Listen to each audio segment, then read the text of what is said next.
When I finally opened my eyes again, I was back at the scene of the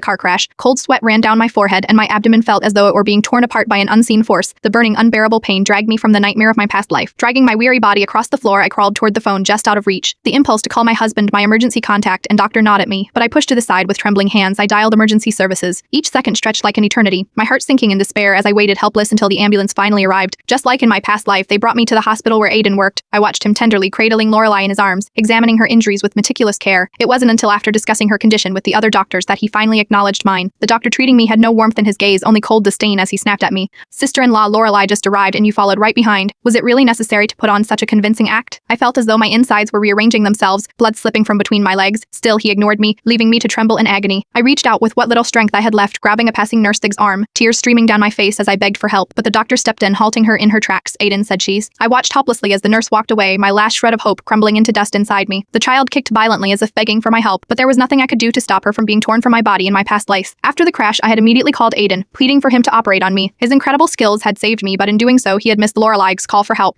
and she had died as a result. Aiden had whispered to me soft and comforting that it wasn't my fault, and he had become even more attentive to my every need. But on the day of my delivery, he had used the excuse of accompanying me to send all the medical staff away. Then with cold precision, he pulled out a knife he had hidden, stabbing me over and over again. 30 times in total blood had poured from me as his expression turned more and more twisted, his gaze dark with madness. Lorelai was pure and kind, but your jealousy killed her. Why wasn't it you who died? Corinne. In his twisted devotion, he had sealed both our fates, bringing my child and me to a tragic end. The heavens in their mercy had given me another chance at life. This time, all I wanted was to stay as far from him as humanly possible, but I hadn't anticipated that he would publicly slander me in front of his colleagues, cutting off any chance I had to seek help from anyone else. Every inch of my body felt like it had been crushed under an immense weight. With clenched teeth, I summoned every ounce of strength I had left and screamed, "Enter someone, please save me." Finally, another doctor appeared at my side. He barely spared me a glance before looking me over with a sneer. "You sure know how to put on a show? Where'd you get those blood bags? Must have cost you a pretty penny. Stop wasting medical resources. Some people actually need help. How shameless doing all this for a man. Just pack up and leave. Aiden doesn't have time for you." The pain from my wound pulling deep within me sent waves of agony through my body as if my bones were being pulled apart one by one. A strained groan slipped from my lips. I had known Aiden didn't care for me, but I never imagined the level of disdain his colleagues would hold for me. My body felt like it was disintegrating piece by piece, staring into the empty void. I waited for death to claim me. Everyone around me was too absorbed in their tasks, unaware of how my breaths had become shallow and labored just as I clung to the edge of consciousness. I heard someone cry out for help on my behalf. "She's losing too much blood. Her face is wrong. Please someone help her. Don't let her die." But instead of receiving aid, mocking voices responded, "Why hasn't she given up yet? We already told her Aiden is with Lorelai. If Shivak's so capable, why doesn't she call him herself? Why bother acting like this for us?" The whispers of onlookers swirled around me, sharp and cutting under the weight of their cruel comments. Aiden was finally summoned by his colleagues, but what I met wasn't care or concern. It was a slap across my face. "Or Corinne, I've had enough of you." His voice was cold, as though every word cut through my very soul.